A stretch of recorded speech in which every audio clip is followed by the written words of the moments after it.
नमस्ते, welcome. आज आपण आळूची घोळीची भाजी बनवणार आहोत। घोळीची भाजी मटण घालून। ओके, तर त्याच्यासाठी बघा आता तेल घालते। छान जरासा चमचमीत करण्यासाठी म्हणून थोडं जास्ती वापरायचं तेल त्याला, बरं का। आणि तेल गरम झाले की कांदा घालायचा।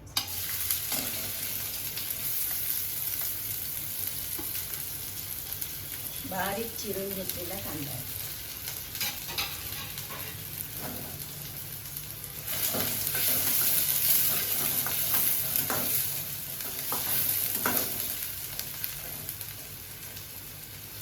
कांदा जरासा मऊ झाला की मऊ होताच त्याला घाला हळद थोडीशी,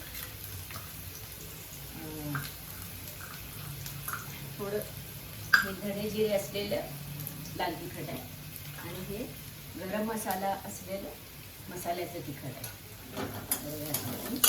आणि ह्याच्यात घालते मी थोडं आलं लसूण पेस्ट।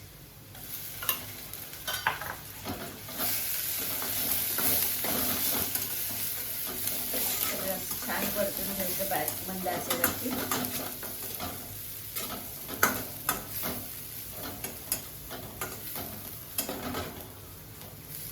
ही भाजी जराशी आंबूसच असते, त्याच्यामुळे त्याला मी काही टमॅटो प्युरी वगैरे वापरत नाही, कारण ऑलरेडी ती भाजी थोडी आंबूस असते, ही घोळीची भाजी। तर इतर तुम्ही दुसरे कुठल्या भाज्या वापरत असलं तर टमॅटो प्युरी वापरू शकता त्याच्यामध्ये। आता ह्याला बघा, ह्याला पण घालून छान परतून घ्यायचं।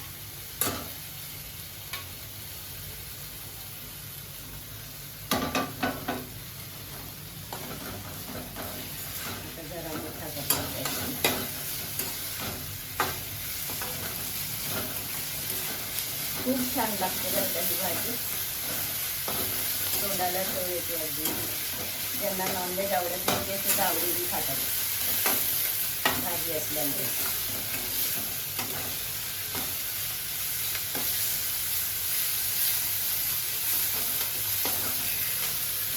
परतूनच ही जराशी नरम झाली का नाही त्याला मीठ घालायचं ह्याच्यात।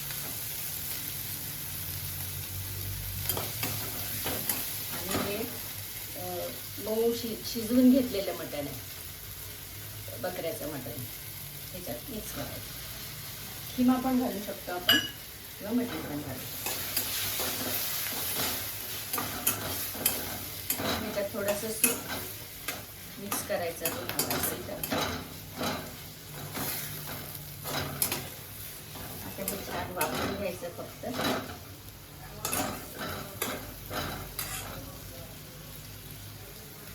हे बघा, झाली आपली भाजी, घोळीची भाजी मटण घालून।